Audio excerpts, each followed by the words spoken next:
Assalamualaikum dear students. Today our topic is Parthenocarpy. In last lecture we had discussed about reproduction of reproduction, types of reproduction and reproduction in plants. We have discussed about the reproductive life cycle and the methods of reproduction in plants. Today we will discuss about Parthenocarpy. First of all, we will look at its definition. In some cases, fruit development proceeds without fertilization and thus no seed formation takes place. This is called Parthenocarpy.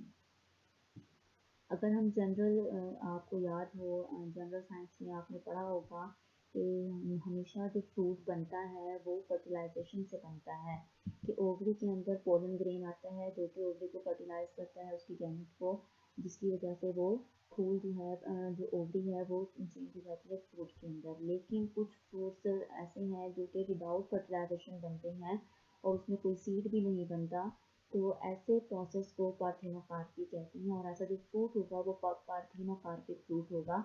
इसकी best example जो है वो है बनाना, pineapple, और इसके अलावा कुछ varieties भी हैं ऑरेंजेस की और ग्रेप्स की, ये सब पार्थेनोकार्पिक फ्रूट हैं। आपने देखा होगा कि बनाना के अंदर आपको जो है वो सीड्स नज़र नहीं आते, पाइनएप्पल के अंदर भी कोई सीड नज़र नहीं आता।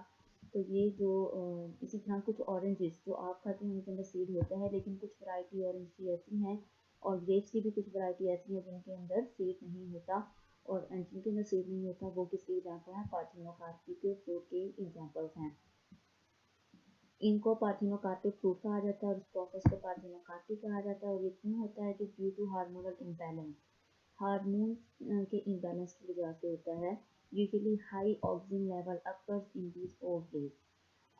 एक्चुअली यहाँ पर जो ऑक्सीजन का वर्ड आया है, ऑक्सीजन एक हार्मोन है जो कि फ्रूट की डेवलपमेंट के लिए बहुत इंपॉर्टेंट होता है उसकी मौजूदगी होना, लेकिन एक बैलेंस्ड अमाउंट में। अगर ये बहुत ज़्यादा मिक़दार में मौजूद हो तो ये क्या करेगा? पार्थेनोकार्पी वहाँ पे इंड्यूस करा देगा।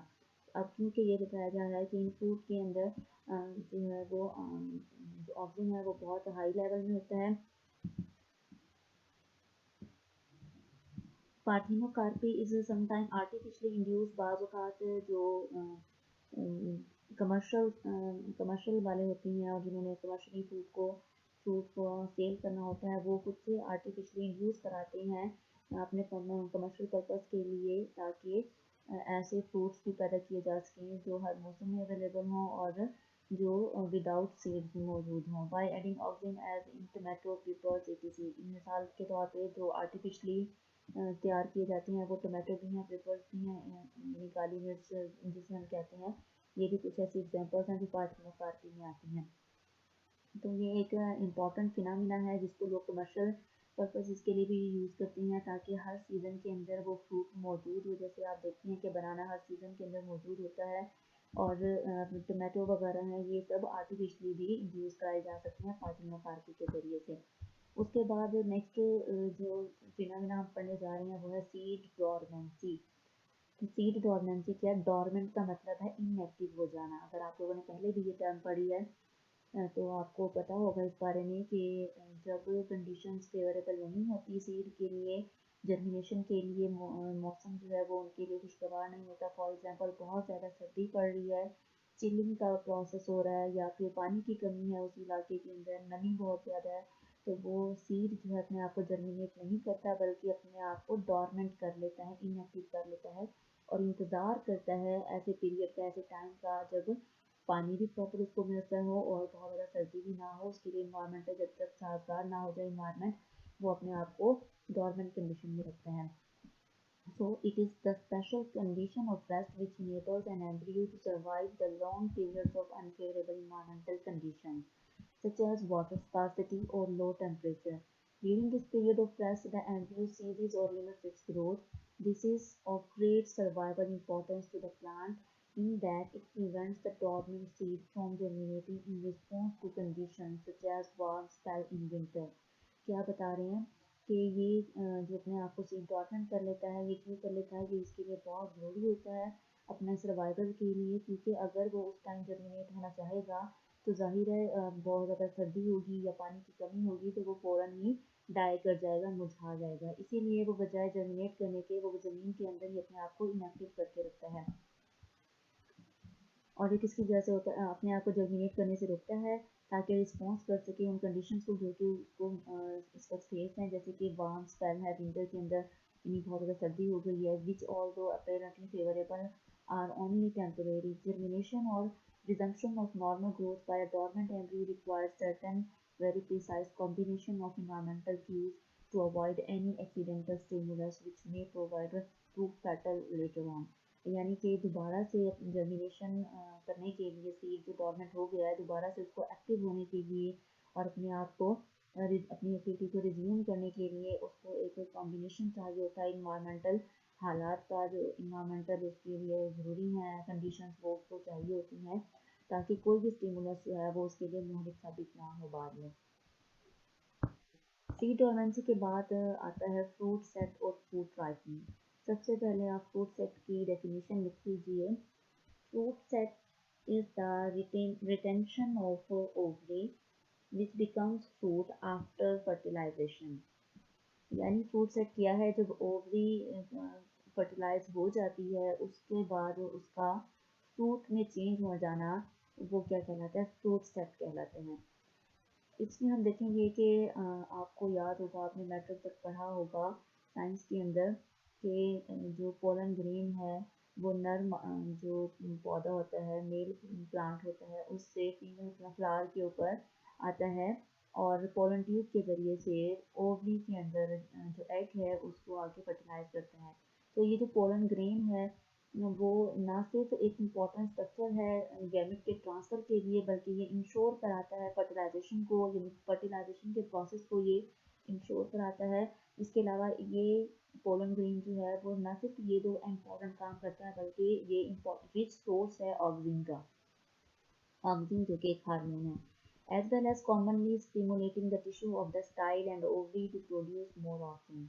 क्या बता रहे हैं कि पोलन ग्रेन ना सिर्फ इम्पॉर्टेंट स्ट्रक्चर है गैमेट के ट्रांसफ़र का और फर्टिलाइजेशन को इंश्योर कराता है बल्कि ये रिच सोर्स है ऑक्सीजन का, और ये इसके अलावा स्टिमुलेट कर देता है, यानी इम्फसाइज करता है स्टाइल और ओवरी को कि वो मज़ीद ऑक्सीजन प्रोड्यूस करे। स्टाइल और ओवरी जो है वो पौधे के ही हिस्से हैं। This oxygen is necessary for fruit set. अब ये जो ऑक्सीजन है, हार्मोन है, ये फ्रूट सेटिंग के लिए बहुत इंपॉर्टेंट होता है। अब यही बताया गया आगे फ्रूट सेटिंग की डेफिनेशन के retention of the ovary which becomes a fruit after fertilisation is called fruit set. Without it abscission of flower normally occurs leading to low fruit yield. अगर ऑक्सीजन की प्रॉपर अमाउंट मौजूद नहीं होगी तो fruit setting नहीं हो पाएगी, और जब फ्रूट सेटिंग नहीं हो पाएगी तो फिर क्या हो जाएगा? फ्लावर की एब्सिशन हो जाएगी। एब्सिशन का मतलब है फ्लावर का गिर जाना। वो फ्लावर का फंक्शन ये होता है कि उसने ओवरी को फ्रूट में कन्वर्ट करना होता है, लेकिन अगर फर्टिलाइजेशन ठीक से नहीं हो पाएगी, ऑक्सीजन मौजूद नहीं होगा तो फ्लावर क्या होगा? गिर जाएगा। उसके बाद है the ovary and the ripe seed continue to produce oxygen which stimulate fruit development. ठीक है, ओवरी और जो सीड राइप हो चुका है वो मजीद ऑक्सीजन प्रोड्यूस करते रहते हैं ताकि फ्रूट की डेवलपमेंट जो है वो स्टिमुलेट हो सके। Developing seeds are not only a rich source of oxygen and gibberellin but also of cytokinin। अब ये जो सीड डेवलप करने वाले होते हैं इनके अंदर न सिर्फ ये कि ऑक्सीजन की खासी अमाउंट मौजूद होती है बल्कि इनमें जिब्रेलिन और साइटोकाइनिन भी मौजूद होता है। और ये जो नाम अभी आप पढ़ रहे हैं जिब्रेलिन, साइटोकाइनिन, ये सब क्या हैं? ये ग्रोथ सब्सटेंसेस हैं, ग्रोथ हार्मोन्स हैं जो कि उस सीड की फ्रूट सेटिंग कराएंगे और उसको मज़ीद डेवलप कराएंगे। और ये सब्सटेंसेस मेनली एसोसिएटेड होते हैं with the development of the embryo and accumulation of food reserves in the seed and sometimes in the पेरिकार्ड। के ये जो इम्पोर्टेंट ग्रोथ हार्मोन्स हैं एम्ब्रियो की डेवलपमेंट के साथ एसोसिएटेड होती हैं और ये फूड को रिजर्व करके रखती हैं सीड के अंदर, और बाद वक़ात जो फ्रूट वॉल है जिसको पेरिकार्ड कहते हैं उसके अंदर भी फूड को रिजर्व करके रखते हैं। Fruit ripening is often accompanied by a burst of respiratory activity called the climacteric। Fruit ripening क्या है? फ्रूट का पक जाना। ठीक है, यानी मुकम्मल तौर पे तैयार हो जाना फ्रूट राइपनिंग कहलाता है। और ये कब कंप्लीट होता है? ये किसके साथ एसोसिएटेड होता है कि जब रेस्पिरेटरी एक्टिविटी जिसको हम क्लाइमेक्टेरिक कहते हैं वो जब स्टार्ट होती है तब होता है। This is associated with the ethane production. असल में ये इथेन नहीं है बल्कि इथीन है। इथीन एक गैस है जो कि इनको फ्रूट को राइप कराती है। जब इसकी इथीन की प्रोडक्शन स्टार्ट हो जाती है तभी ये क्लाइमेक्टेरिक एक्टिविटी भी स्टार्ट हो जाती है। जब फ्रूट मुकम्मल तौर पर पक जाता है तो वो खुद ब खुद प्लांट से या दरख्त से गिर जाता है। Which help in ripening of the fruit. तो ये आज हमने डिस्कस किया fruit set and fruit parking को, और हमने देखा कि फ्रूट किस तरीके से डेवलप होता है और उसके लिए इंपॉर्टेंट हार्मोन्स जो हैं वो हैं कौन से हैं, जिब्रेलिन्स है, साइटोकाइनिन और ऑक्सिन है।